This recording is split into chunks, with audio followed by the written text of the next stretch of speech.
The Seagulls follow trawler.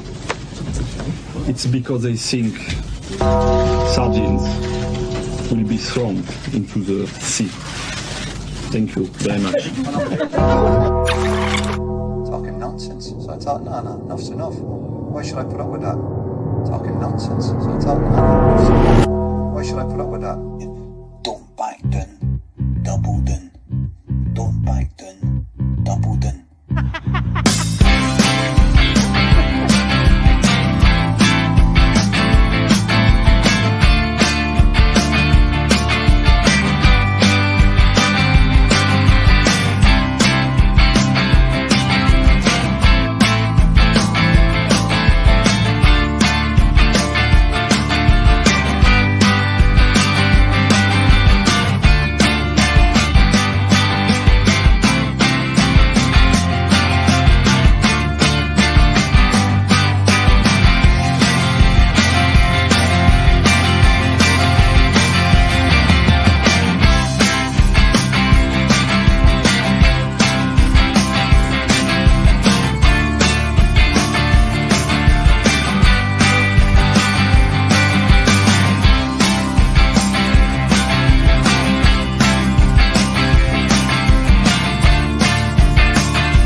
Yes, the Boyce'S bus, it rolls in on a Monday evening. And what a Monday evening, Jonathan, that we've had. You could call it a Monday evening, Jonathan, if that's the way you want to look at Celtic's potential latest signing. Oh, I tell you what, Jonathan, though, I was terrified to come on tonight. I was really scared. Did I not tell you? Loads of bullies are picking on me on Twitter, Jonathan. And they call me a chukter. Oh my goodness. Jonathan, I don't know how I'm going to get over this shit, mate. You know, little silly billies who sell hearts, scarves, and badges are trying to take the piss out the Bhoycie boy, mate. And I have never, ever been slagged off from the area I've been from so many times. I've never been slagged off, Jonathan, so many times for having a platform. That's everyone's gift in life, Jonathan. Did you know that? Everyone's got a gift. Everyone and anyone that wants to talk about Celtic has their right to set up a wee bus like me and talk their opinion. See, on Twitter, Jonathan, Twitter is your gift. That is your Twitter profile where you're allowed to share your opinion. I cannot emphasize enough, right, what I said. Well, I've got my Celtic story up by Dell. Good spot. I was just thinking that's like you're really trying to confuse people tonight, aren't you? There we go. There we go. Bill Frog coming on the show this evening. That's better. That's better. But Jonathan, it's amazing. When I say keep your eye on the board, I mean keep your eye on the board. Why that turns into I'm a negative Norma, Jonathan. I mean, you've known me. How long? How old are you? 29. 29. I'm not quite 30 yet. You've known me 29 years, mate. Am I a negative person, Jonathan? I wouldn't have had you down as one. I wouldn't have had you down as one at all. That doesn't fit, does it? It doesn't really fit, Jonathan. But one thing that doesn't fit for me is free transfers of 31-year-olds from China, Jonathan, ahead of a Champions League campaign. That doesn't fit for me, Jonathan. 83% of Celtic supporters, however, disagree with Bhoycie. And that's absolutely fine, because that's their gift as well, Jonathan. They're allowed to disagree, and we are going to get stuck into that tonight. To the 67 watching live right now, please hit like, please hit subscribe. It matters a lot for the channel to keep progressing the way we want it to. I have had a bit of sun, Jonathan. I'm not going to lie. Look at my neck. Oh, I know. It's horrendous. It's bad, mate. It's bad. But I've actually managed to keep it together. Kept my cool. You could say I've kept my Kool-Aid, Jonathan, or other people full of Kool-Aid right now. I don't know the way it's going. But right now, I think Celtic Football Club has fans, Jonathan, in an emotional vice. Well, yes, it definitely seems that way. Heat seems to be the common word getting used today with regards to the weather. And I think a bit of that heat piled over into Twitter, and there was a bit of, shall we say, heated debate going on in there that I love that it, we're mate. just not seeing as much of. But the Celtic fans certainly seem to have all came out on board. I didn't think it would be something as such like Adrian Mooy signing for Celtic that would cause Aaron such Mooy, not Adrian Mooy. Yes. Sorry, I'm getting the wrong people. He's gone to me as well. But, you know, when it comes to the debate with Mooy, it's very much seems to have taken on its own sort of little way with the Celtic fans. And there does seem to be quite a lot of argument as to whether or not he's a good signing, whether he's a bad signing, whether it's someone Celtic should be looking at, whether they're in the Champions League. Is it an Ange signing? That's another question some people are posing. Is this a Peter Law production still going on behind the scenes? I just don't know what's going on with this whole thing, Russell. But I'll be very interested to get the Boss's thoughts this evening. And that's what we're going to do, Jonathan. I'm glad you've warmed this up just perfectly there, mate. I enjoyed even your input there. That is exciting me for this debate. Because, Jonathan, I've got no issue with being in the minority on Aaron Mooy, fucking David Moyes. I don't give a fuck what Mooy it is, mate, to be honest with you. A blue-eyed boy, a black-eyed Mooy, who cares? I am up for the debate, Jonathan, because this is the same board the last time I checked, Jonathan, that chased out our last elite manager. And I don't mean Neil Lennon, ladies and gentlemen, but Brendan Rodgers, baby. We upset him. And if I get my memory correct, Jonathan, I get this on point. My memory is we didn't sign John McGinn because of a differential in the price quotes of £300,000, Jonathan, having turned over £100 million as a football club 2 years in a row. We failed, Jonathan, to match the £2.8 million that Villa were going to pay. And do you know why? Because Peter Lawwell didn't like Rod Petrie. That's how much of a laughingstock our business dealings became. Anyone who is now open to a board that they were chasing out, by the way. They were chasing out 18 months ago with sharks, with fences, with gates. They now have all completely shifted, mate, into happy clapping. Don't happy clap, Jonathan. We're about to enter a realm we've not been in a good few years. I think people forget what happens to Celtic in the Champions League, Jonathan. Do you know what happens in the Champions League? We get our ass spanked, mate. If we don't prepare. Prepare to fail. Or fail to prepare, then prepare to fail. 31-year-old signings from China. They've made 25 appearances in the Chinese fucking top league. If you're telling me the optics of that look good, you're a liar. I'm going to flip it even further in this debate as we go further down the line, Jonathan. If Neil Lennon signed Aaron Mooy out of a Champions League campaign, he'd be crucified for it. Let's just get that right as well. Don't fall for all this bullshit. I'm a negative guy, negative podcaster. No, calling it as I see it. I've always said, Jonathan, on the Monday Club in particular, we praise this board when they deserve praise. We scrutinise when scrutinising is, I think, worthwhile. Before we get into it, it's very important. You hit the like button. Hit subscribe if you want to become a Boyce'S member. Many of you have. Like Gary Brown. Like Kaiser. Loads of you have. And I appreciate every single one of you. But, Jonathan, all that aside, instant reaction to the news. We apparently are extremely, extremely close to signing Aaron Mooy on a free transfer. What's your takeaway from it? I would say that the word that immediately springs to mind is underwhelming. I would say it's not something that I was looking at and thinking it's like the sort of signings we should be looking at. I've always been saying for the last couple of weeks now that I'm looking at it and thinking we needed a powerhouse midfielder that was going to do the dirty work. Was kind of what I was looking for in that sort of slot. And I don't believe Mooy is going to be the player that's going to offer that solution for us whatsoever. I think if you're looking at it, I guess, from the point of view that it's a free transfer, Postecoglou knows him, I guess, a wee bit as well. You could make the claim, as a lot of people are as well, that, you know, he's lost Beaton and he's maybe thinking he needs another utility player in there. And perhaps that is what Mooy has been brought to the club to do. However, I know what you're going to turn around and say is that there's other guys that are at the club. You know, you've got either Gucci, you've got McCarthy already there as potential squad rotation players if required, and particularly if they're only going to be used domestically. Both of them should be more than capable of doing the job domestically. And you're looking at Mooy and you're thinking, is he going to be playing in the Champions League games? I think that's probably the question you could possibly put to the fans who think it's a good signing, is does Mooy come in?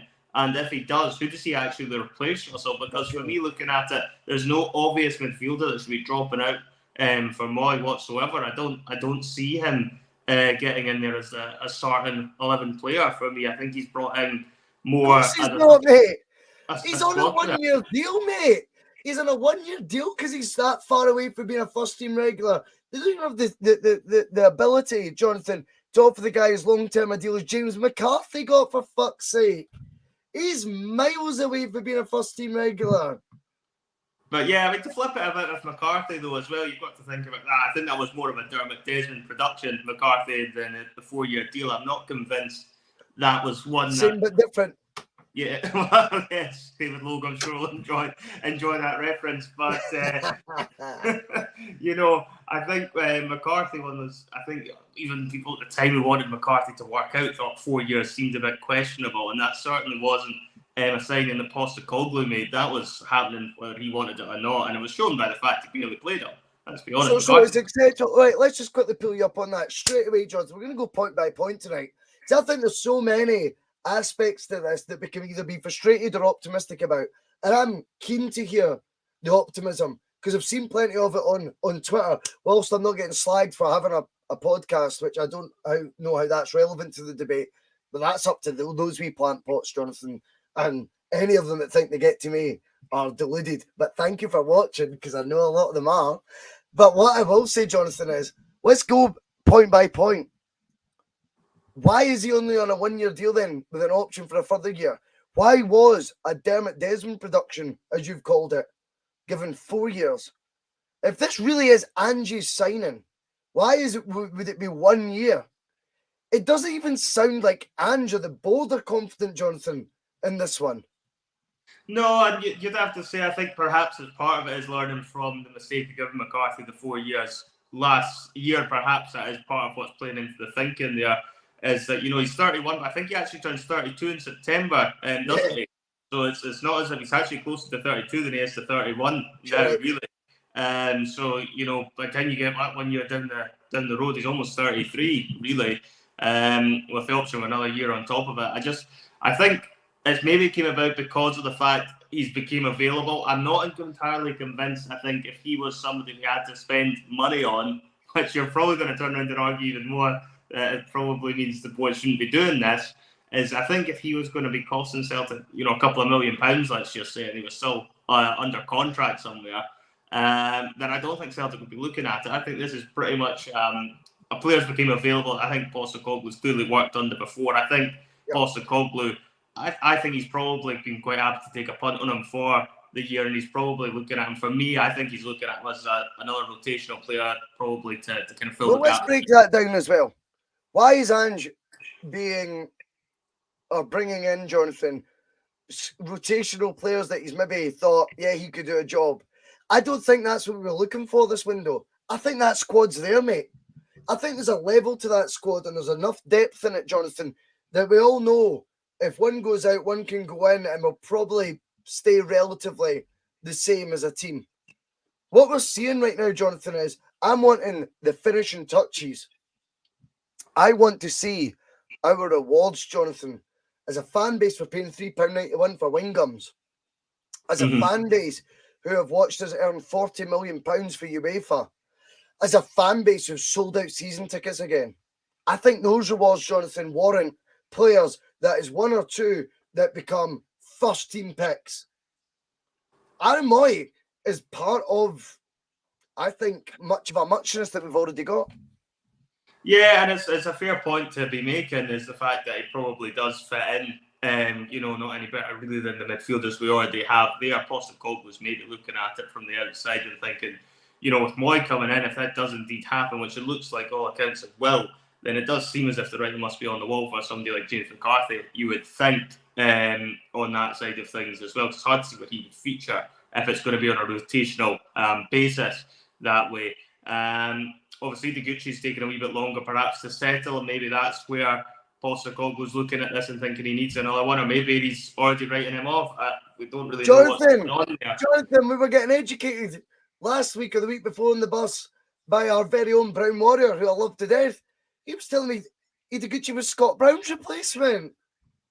Yeah, I know. This is where different opinions are always going to come into play. I think when you're looking at someone like Mooy, as I say, if you're bringing him in, he's not going to be one of the guys who's going to be getting put straight into the first team. But at the same time, I guess if you're going to be doing a full lot of transfers in this window, and I think, the transfer dealings are far from done by the looks of things. There's going to be another one this week by all accounts, from if you listen to what Ange Postecoglou is saying. Why did he say that as well? We're going to talk about that. Why did he say that, Jonathan? Yeah, well, he might well be lining it up for a bigger name for the second one. There's every possibility. Well, he's having to force Jonathan the Bold into action, I think. Yeah, See, whenever a manager, Jonathan, goes public about transfers, let me tell you, this time last year, almost to the day, it was 28th of July last year, Ange Postecoglou goes public and says, maybe I've not been forceful enough in educating the Bold on what we need. That now, 12 months down the line, because of 2 trophies, and of course, hey, the young fans out there, and any Celtic fan, of course, is allowed, Jonathan, and it is their right to fall in the trap of thinking, oh no, he was taking responsibility for his transfer dealings and his lack of it, and he was actually owning up. Managers don't go public, Jonathan, when it comes to transfer dealings, unless they want the show on the road. Ange, just under 12 months ago, told the world of the Celtic world. You know what I mean? I don't mean like he was doing Live Aid, Jonathan. You know what I mean? Like it was just the Celtic fans. But he decided to go public that they're not listening. They're not acting quick enough here. This isn't all on me. And he very cleverly said, I've not been forceful enough. But he wasn't saying that, Jonathan, going, it's my fault. Anyone who thinks that is a soup taker, right? A soup taker, Jonathan. That's not the purpose of why he said that. It never is with a manager. Brendan Rodgers went terminado. Remember that? Yes. Right? See what Ange said 2 days ago? He said there'll be 2 more signings within 7 days because they're close. I think he ramped up the pressure.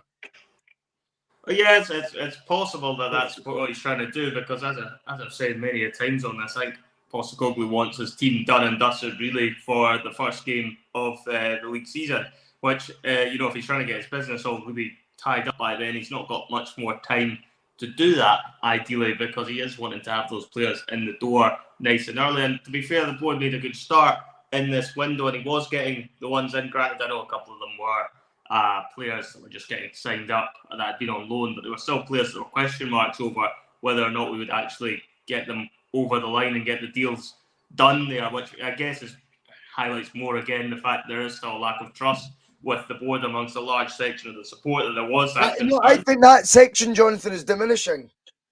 Yeah, well, I think because of the fact they earned their grace probably by getting, Jota and Carter Vickers in, they've probably earned themselves a little bit of grace, even though the players were there last season. In a strange sort of way, it's almost as if the fans didn't all expect them to spend whatever it was, the £6-7 million on each of them. And I think that's maybe just goes back to the conditioning we've had as Celtic supporters for a number of years, is that £6-7 million is a lot of money to be spending on one player.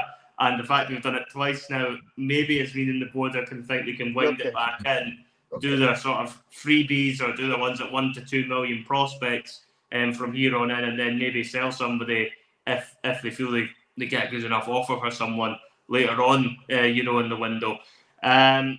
I'm just not sure where the whole thing with Mooy really comes in. As I say, it's an underwhelming signing. I didn't really feel like it was something that is a big name. It's certainly not going to improve us for the Champions League, in my opinion. I don't see him as somebody that's a Champions League player. Although I guess if you were to flip it, there is the argument you could say, Russell, that he has had a few years in the Premiership playing against Champions League clubs, so it's not as if he's immune to the whole thing. He's been playing, in the backwaters of footballing leagues and hasn't really got experience playing against some of the best players in world football in his career. But for me, as I say, it's just a bit underwhelming, and as much as I would like to underwhelming, that's a great word. Yeah, I think as much as I'd like to try and make a case as something that we really can be overly positive about, I feel like it's, for me, I'm probably not as against it as probably you are, but at the same time, I'm kind of like, well, it just feels like it's a signing for the sake of a signing in some ways.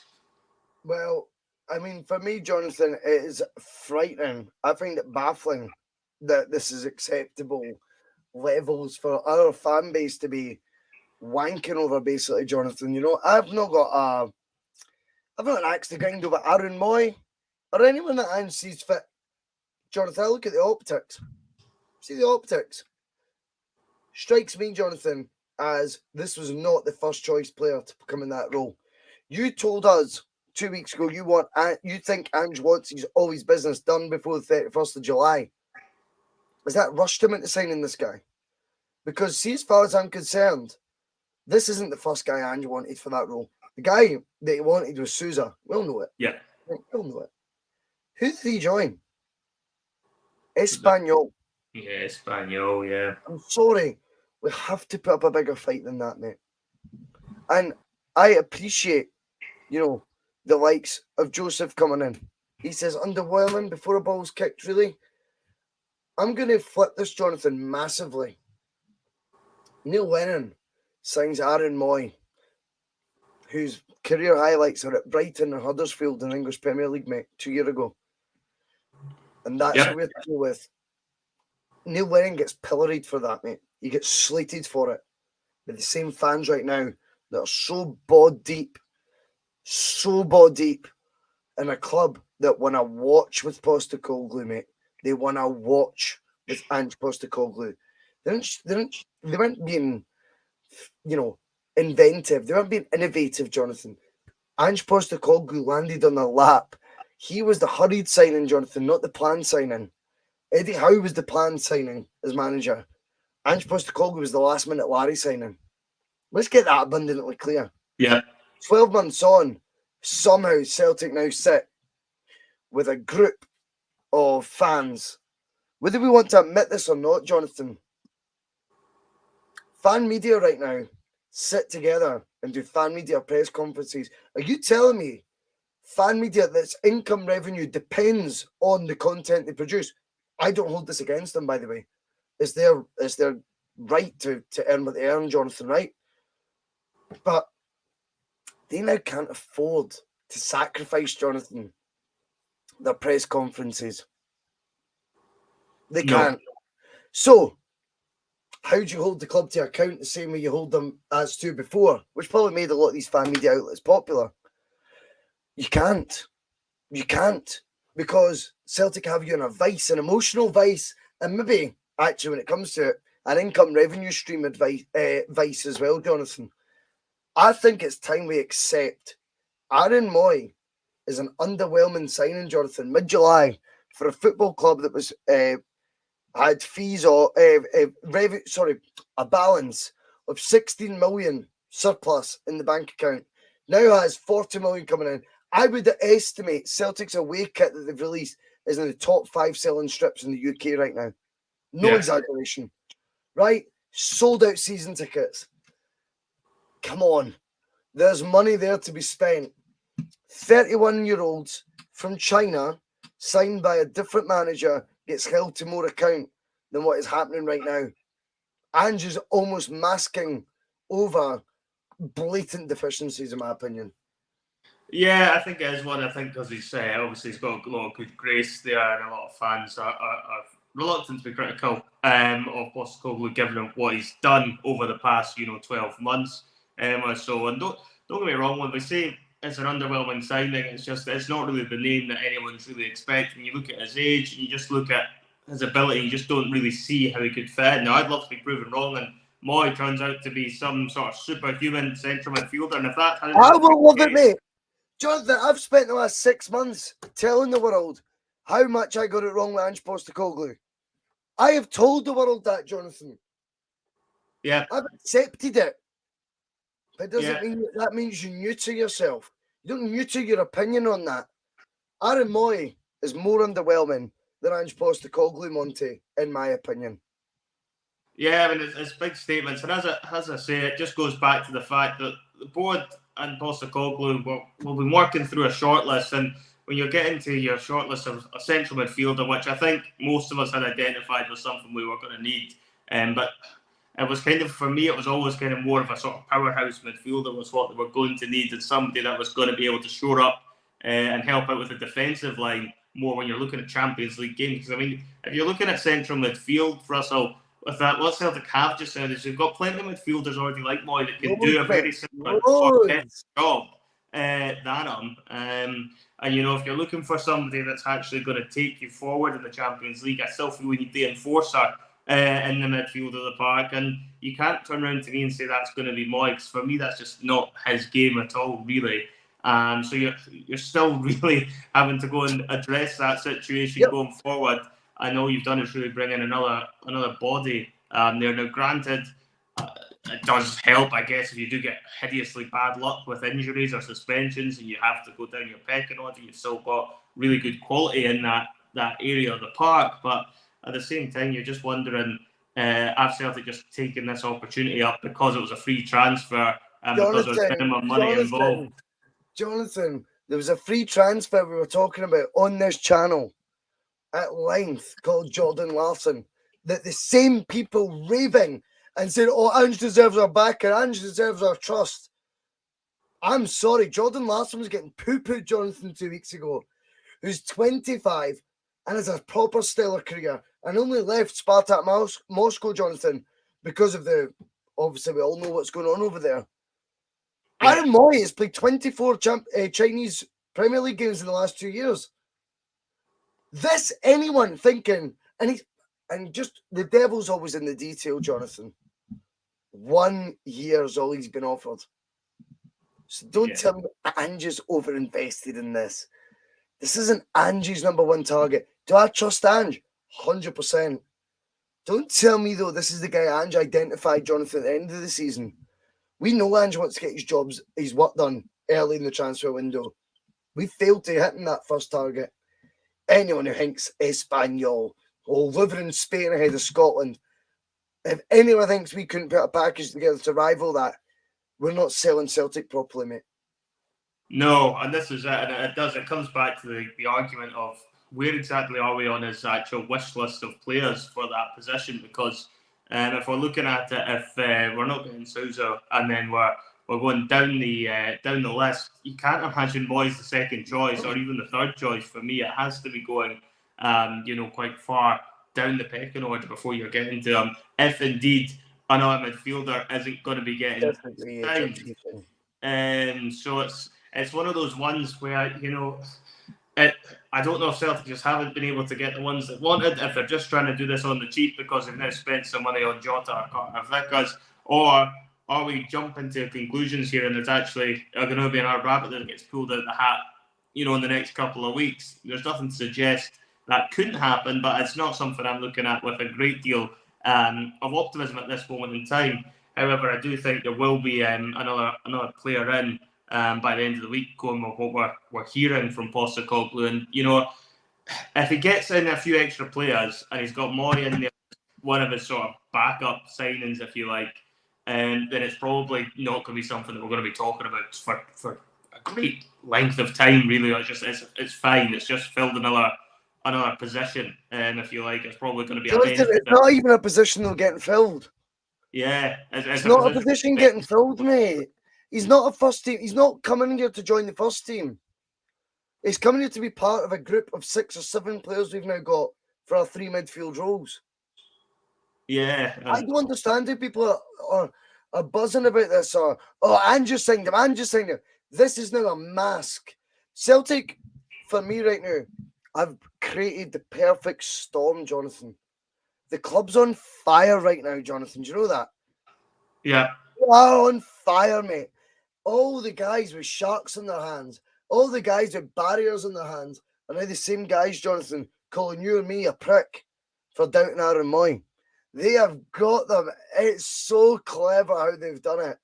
And they're doing it, Jonathan, just by having Ange Postecoglou, who they struck gold with by complete fortune. No innovation, no foresight, pure luck. Because Eddie Howe, Jonathan, was the 4-month project. Ange Postecoglou was the panic. End of story. Now, anything Celtic do, you hold it to question, you're questioning Ange. You're questioning Celtic. You're questioning everything, Jonathan. You're a prick. You're negative. These people are now under an emotional vice Celtic have managed to create. I've got to give them their dues as a club, though. This is fucking genius, Jonathan. Utter genius from Celtic's point of view. Well done to them. Yeah, it does seem as if most are now, well, as I say, judging by the polls and everything else that you've conducted today, it does look as if most Celtic fans are happy with the signing. But for me, I think everyone's got to be looking at it as if, you know, he is going to be a squad player. I don't know say any two ways about it. He's another squad player, mate. Yeah, well, this is it. But how often do you really get overly excited about signing somebody just to be in the squad? You know, it's not the type of signing you tend to look at historically and think, we've signed somebody who's going to be in there amongst the squad and think, oh, that's a brilliant piece of, you know, business. I mean, as I say, fair enough, Mooy might prove himself to be a very competent signing over time, but you can't turn around to me and say at the moment when you're looking at the central midfielder Celtic have that he's any better than what's already there, or indeed that he improves us so much more that it prepares us better for the Champions League games, because for me, I don't see Mooy featuring in them. I think he's absolutely been brought in to play a little part in between, probably after European games, because historically speaking, you tend to rotate the squad a wee bit more after those types of matches. So that could be where he features, or indeed if there's a few injuries, that's where it looks most likely he would feature to me. Unless, of course, he comes in and proves us all wrong and turns out to be the best thing since sliced bread, which I just can't see happening personally. I'm still looking at it from a board perspective. If I'm looking at signings, I still think they need a striker. I still think they need a centre half. I still think they need an enforcer. Now, if we were to go out and get those three players, the Mooy deal, it's fine. It's just another part of the overall squad jigsaw, if you like. And I think in some ways, Russell, perhaps if this deal had happened further down the window and the sort of key quality players had already came in by then, do you think you would have been as, you know, opposed to this signing if Celtic had already got the sort of players that you'd identified earlier on in, or would you still be turning around and suggesting? No. Mooy signs this time in August. I would get it. Yeah. I would get it. Yeah. That's not what's happened. This is getting dressed up, Jonathan. And I'll tell you this as well. See, the next time I see someone tell me we've spent £40 million on Ange Postecoglou are fucking idiots, Jonathan. I'm just being honest, right? Let's just call it as it is. Ask any business owner worth their salt, Jonathan. This is how it works. It's called net spend. Net spend. Yep. Celtic's net spend under Ange is what, 9 million? Something like that? 9 million? Yeah, it'll be somewhere in around those figures. We're in the Champions League, mate. European's premier competition. Accepting second best. But then hashtagging success never rests. Hashtagging we never stop. We don't stop. All this bullshit. It's virtue signalling, Jonathan. Virtue signalling. That's what you're seeing. Now, by the way, I'm well aware there's 7 weeks to go of the transfer window. There's 2 weeks to go till the league season begins. The only way we can bring in that 40 million again next season, Jonathan, is by winning that league title. We can't afford to start 6 points short, 3 points short. I'm not saying we will, by the way. That isn't me being negative. I'm just saying, hypothetically, You wanted Ange fully equipped for the 31st of July. I want Ange fully equipped for 31st of July. Today, we're talking about a player joining that doesn't do anything to the chances or unlikelihood of us achieving what we want to see. What I will say though, Jonathan, is see with any single entity in the world, see as your standards go up and see as your market grows, see as you're entering into boundaries that are, or pushing boundaries, I should say, that are beyond what you were, expense goes up as well. Expense goes up. Celtic are spending 20-year-old transfer fees, Jonathan, right now. 20-year-old transfer fees. Yeah. Right? End of story. And we're getting fucking told this is good enough because you've got a complicit fan media now, Jonathan. A complicit fan media who are basically offering out sweeties when it suits them, Jonathan. Come meet Juranovic. Come stand on the side of the pitch for 2 seconds. Don't question us again. You're going to lose us holding the club to account, which as fans, oh, fuck me, we should be doing at all. Even when things are going great, we should be holding the club to account. Never take our eyes off the board. Yeah, and it's one of those ones that's something that, you know, we should be well versed with now, because it's not having to go that far back to then when the board were not getting everything right. And whilst things have been encouraging, you know, January certainly seemed like it could have been a turning point for me with how quickly they did get the business done, and I think it was pivotal in Celtic going on to win the league championship last season, was how quickly the board got the business done in January. And I think, you know, they're trying to get some business done. They've tried to get it done, and they've got obviously the ones in early in Carter Vickers and Jota. And I don't know if that's now typical Celtic and they're getting complacent, because we've seen this before, you know, as well, where Celtic can end up doing some good bits of business, you know, have a successful season, and then they almost sit back rather than push forward. And I don't really understand why we would be looking to do something like that, because you're looking at someone like Mooy, and as I keep going back to, he's not going to be playing in the Champions League for me unless something seriously wrong happens with the rest of the midfield.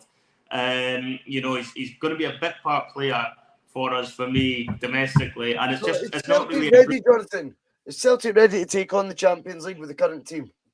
No, as I said earlier, I think we still need an enforcer as a holding midfielder. We still need a centre-half, which granted might well be the second part of the jigsaw in terms of signings this week from what we're hearing.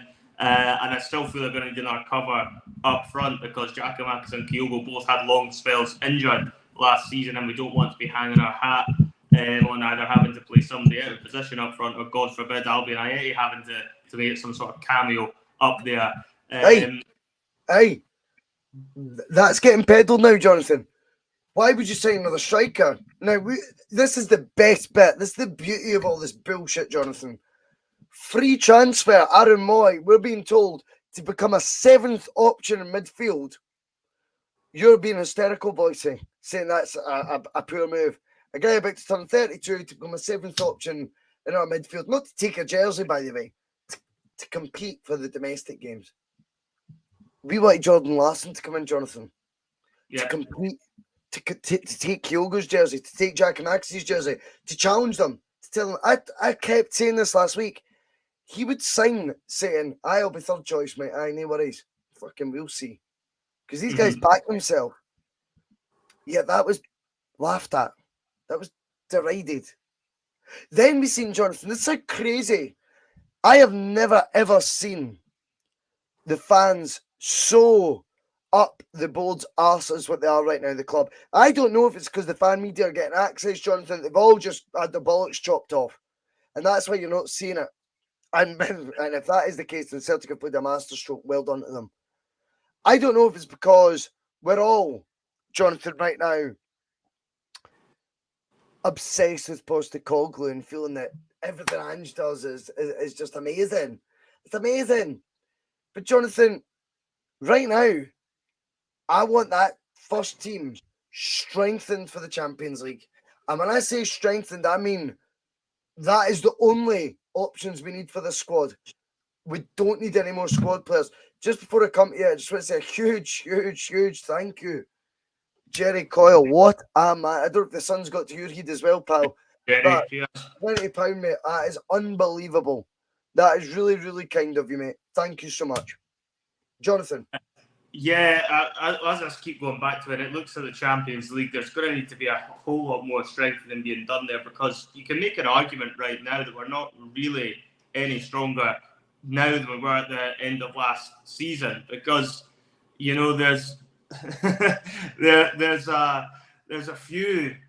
Well, obviously, we had Carter Vickers and Jota were already there, last season. So it's not as if, whilst granted we had to sign them up permanently, that's been done. If you're looking at actually new faces into the building, fair enough, we've got Burner by the left back in, and Seagulls obviously offers good competition for Joe Hart, I think, as well. But when you're looking at the full picture for a Champions League campaign, Celtic are still quite a wee bit short. In my mind, if they're serious about going in there and competing, I still feel they need another 3 bodies in there, and I don't think whether Mooy signs or not that changes that number whatsoever. And it's just one of those ones that just always boils back to, Russell. I don't know whether or not the board really back the club as well as they should for a Champions League campaign, or is it from the board's point of view, do you think they're just happy to be playing a part and getting the sort of participation trophy, if you like, for being in the Champions League? Let's talk about the board, Jonathan. The board is the same as it ever was. Same but different, as David Lowe would say. He needs to get his own segment for that. It's too good. It's too good. Don Mackay came in, Jonathan, and was ousted within 2 months. I think he was very much the front for the Ange Postecoglou arrival. And it all looked innovative. It all looked really like, we're creating the future and all this bollocks, right? See what's actually happened since then is Peter Lobet left and his sons now came in. That's your biggest boardroom changes, Jonathan. Tell me another one. Oh, yeah, this is They promoted from within. That's what's happened. So, let me just tell you, I've got doubts, Jonathan, how seriously they take the Champions League. This was a club that failed to bring in, was it Panici? Something like that. Yeah. Castagne failed to bring in John McGinn because of a beef between our owner and Hibs owner, which is just, to me, ridiculous. That's amateur hour stuff, Jonathan. Yeah. Yeah, the 2 years prior to that, we'd turned over £100 million 2 years in a row. So for anyone who's struggling to work that out, that's over 100 million each of those seasons we turned over in Scotland. Yet, Jonathan, we are told, don't be ridiculous. Don't ever think this should be a football club that can afford £50,000 a week on wages. Why? Let me tell you, the same guys who trumpet this bollocks, mate. 16 of the last 21 years Celtic have won the league in Scotland. That's 16 attempts at the Champions League. How many times have we qualified? 6. And how many times have we actually had to play qualifiers, Russell, as well? Because some of them you get straight in for winning the league directly. So how much revenue have we missed out on since the turn of the millennium? Scary. Don't tell me we can't afford, Jonathan, 50 grand a week. Celtic were beating Ajax in 2001, mate. Now we look at Ajax and go, we couldn't possibly do that. Why? We were putting them at the Champions League 21 years ago. Now they have just bought a player, funnily enough, from our rivals called Calvin Bassey. Guess how much Ajax spent? £18.7 million. Our supporters are now conditioned, Jonathan, conditioned to think that is mental. That way, oh my God, we would die off. We can't afford to do that. Well, I'm sorry. But based on the foundations of the structure we had at the turn of the millennium and 16 out of 21 league titles, I struggle to see how a business model, Jonathan, is still only able to spend the same as it was 20 years ago. Is still only able to pay a wage bracket and a wage structure. We keep getting educated about wage structure. Yeah. Jonathan, the wage structure is the same, if not less, than it was 20 odd years ago. It's embarrassing. It's madness, and particularly you just think it's basic, rules of finance more than anything. Everything's going to go up in price. You can take this into layman's terms and use whatever argument you want. You went for a price of a pint 20 years ago. You're paying, I guarantee, a lot less than you are, for it now. And the same sort of logic applies, although granted on a far bigger scale, when it comes to the football side of things, as well. You cannot be expecting to be signing players at £6 million and expecting them to be as good as they were 21 years ago, because the prices have all moved on with the times. Jonathan, we're all patting each other's back, Jonathan. Hey, Jot and CCV, £6 million. Wow. Yeah. Fuck me. And to be fair, £6 million now is actually a steal if you're getting players anywhere near the sort of calibre, like the likes of Chris Sutton, etc., John Hartson, and all that were back, 20 years ago. If you're signing somebody like that, that would be considered a snip. If you're getting players as good as that for £6 million nowadays. So Celtic have to move with the times. There's no two ways about it if they want to be successful. And you go back and talk about the wages as David Kelly's bringing up. They are. Read it, Jonathan. Read David Kelly's point. We didn't weep. Well, that's it. It's like, well, if you're paying that sort of money for Larson, paying him 45 grand, 20 odd years ago, and now these days we're not paying anyone more than 30,000 a week. And you don't have to be a genius to realise that the standard in the squad isn't going to be as good, because money talks. Whether we like it or not, money talks. And, if Celtic are not... What are you saying? But you know what I mean? It's like... It's amazing, isn't it? Oh, yeah, it is. Yeah. So it's one of those ones, if Celtic can just move on without the times and actually, speculate a little bit more to accumulate, then there is potential there. Celtic are a big football club. There's no reason they can't compete, in the Champions League at the group stage level, if they get the proper investment and they do their business correctly in the transfer windows. But if they're just going to keep messing around and just looking in the bargain buckets and hope to produce a few good players from nothing, or you're hoping a guy like Mooy's going to be able to pull you through a Champions League group, which is going to contain champions of probably one of the major countries in Europe, and you're expecting guys like Mooy to be the answer to that conundrum you're going to be up against, then I think we are just not paying attention to anything at all, really. And it's something that I'm not going to be overly quick to judge at this point, because I still think they will do another bit more business here. Oh, I'm hoping they will anyway. Maybe that's me being wildly and overly optimistic, but I still feel there should be another couple of bodies coming in that hopefully will gauge and gather a bit more interest than Mooy has done so far. Jonathan, this is it, and I love the point that Phil's making. It. I want Aaron Mooy, Jonathan. I promise I'm going to say it. Christmas time, Jonathan, we always obviously get each other decent gifts. Yep. Aaron Mooy has 5 months, Jonathan, for the gift you give me at Christmas, a Celtic shirt with his name in the back, his name and number in the back, right? And no one will be happier. I'll be cheesing Jonathan on that shirt, because that'll mean he'll have fucking done something, right? Yep. It's not about that. It's about the optics. It's about the investment. And it's about what is going into the club right now and what is, I think, getting reflected in the park. And I think right now we're miles away from it. Miles away. I believe fans are being conditioned. I believe they're being conditioned. I think the fan media have honestly had their bollocks chopped off in the last 6 months. I don't know what's happened to them. People I listen to, Jonathan, and I do still respect them because they're all good people. But let me assure you, Celtic have them exactly where they want them. Fact. Absolute fact. They can argue it. I don't really care. Jonathan, I want to talk one last talking point tonight about social media as Celtic fans. We've spoken about this before. Yeah. I cannot understand and I cannot fathom where people get off the way they spoke towards myself today and towards other people. See, for me, Jonathan, I'll give a bit back, by the way, once I get offended. But anyone who wants to offer me a 4:30, Jonathan, to a superstore for 4 o'clock, They need their head checked for a start because that's physically impossible. I mean, even time. But anyone who wants to post all that bullshit, Jonathan, to me, well, they don't know me very well, clearly.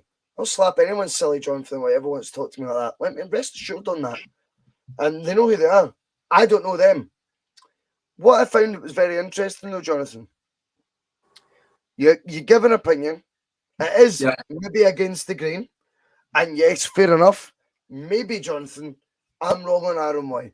Maybe I am. 83%, as I say, think is a good signing. Fair play.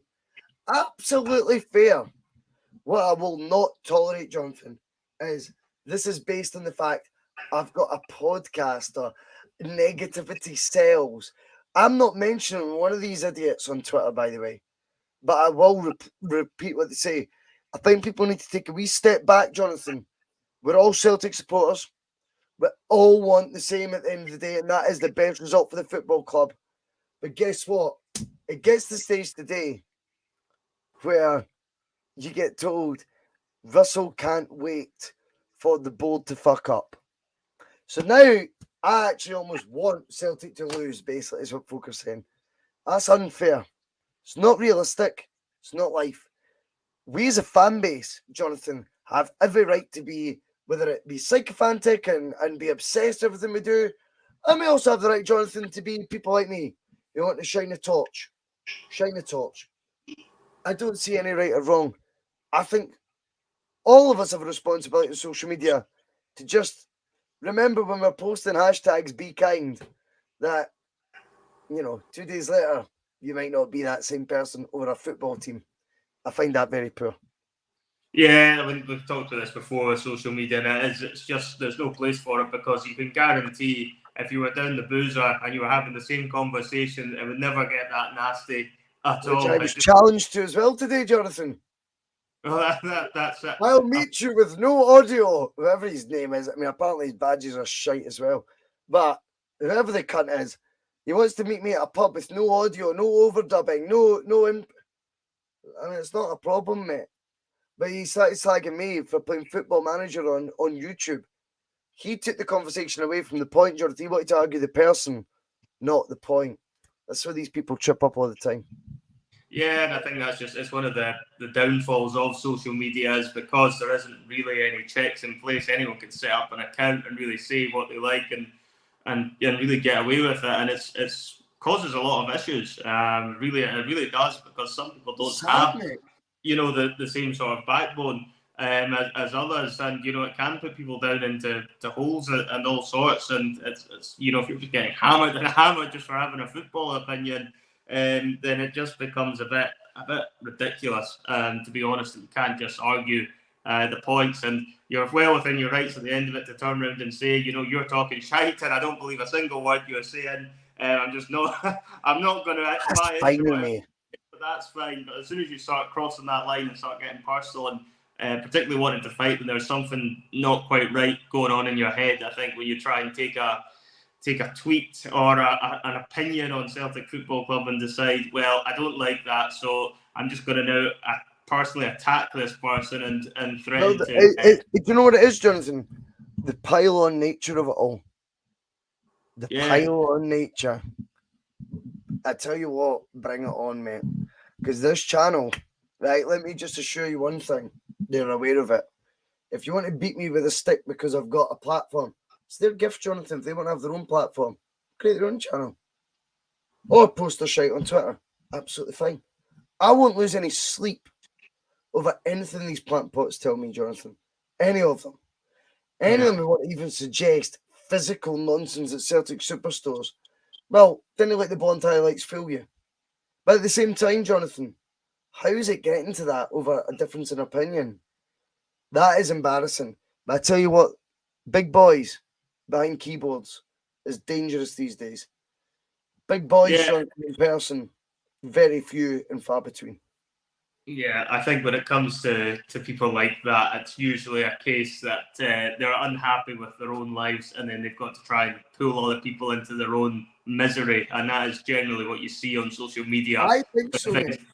When things like that are happening, so they're not always really worth rising to. Is the way I kind of look at it, because it's just a sad indictment of where they are in their own personal lives, I believe. Anyway, if you're feeling you need to go that low over a footballing opinion.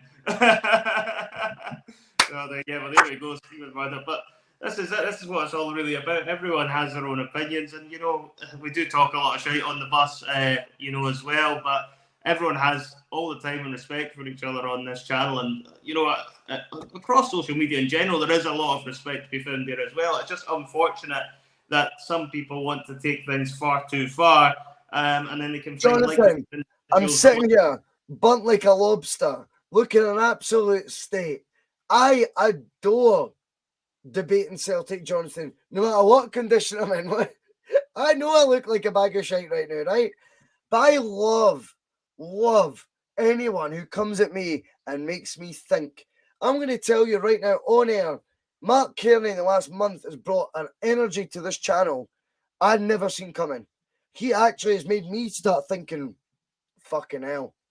Mark Kearney, if you were to believe his reputation on Twitter, Jonathan, was the scum of the earth. Yeah, that's a guy I honestly would trust for my life. I already know that. But what I also like about him is he makes you think. He makes you think, Jonathan, because he's able to give you a point, right? You might not agree with it. I might not agree with it. He's able to give you a point that makes you think. That's all it's about. Yeah, no, absolutely, 100%. And it's one of those ones you can never judge a book by its cover. And I think Mark's came across really well over the last month or so. And, I think he always tries to shine a light onto the board. And I think he always bangs that drum quite hardly. I don't always agree with him on that, but I think he always does give you that sort of alternative viewpoint, which is what really it's all about. It's all about having different viewpoints anyway, because if we all thought the same things, we'd all just be going along like sheep all the time, and there wouldn't be any difference of opinion. So you'd rather have the debate. Absolutely. And, I think Mark brings that out very well and has shown that over the last few weeks. And anyone turning around and thinking Mark Kearney is like trash or anything like that on Twitter clearly hasn't listened to him, because he comes across so well on this show. Well, I love it. And we're going to wrap it up tonight, Jonathan. There's 164 live. So I know, Jonathan, some of those live are some of those who've given me some really offensive stuff on Twitter. And Jonathan, I phoned you in tears earlier, mate. Remember I phoned you and I was we just about got it back together, didn't we? We pulled Jonathan, it back. I mean, I was a mess earlier. It really gets to me. Does it fuck? Honestly, try again. I am the wrong person. King Size Homer has nailed it. Boyce is built for this. Thick skin and not afraid to tell people the facts. Hell yeah, brother. Well, hell yeah to you, King Size Homer. Hell yeah to every single one of you. All 160 odd of you. Thank you so much for tuning in. The Monday Club continues to baffle us, Jonathan. Folk, watch it. We are humble about this shit. We don't believe that many folk actually have that spare time on a Monday. We are humbled. Jonathan, the 31st of July gets closer. Anyone needs to meet me at Celtic Superstores at 4 p.m. and stuff. Well, why not come to the Bullfrog? 8 p.m. and we put on the best show that we possibly can. Anything else to add, Jonathan? No, nothing really else to add. Hopefully there'll be no troublemaking going on when we come off this, Russell. No. You pop yourself straight to bed. I'm going to get some after sun, Jonathan. I'll see you later. Hey! Some of his comments about me deliberately trying to cause controversy. Well, I work in the media now, and you've got someone sitting there next to you who's an embarrassment to the media profession. He's an apologist. He's a charlatan.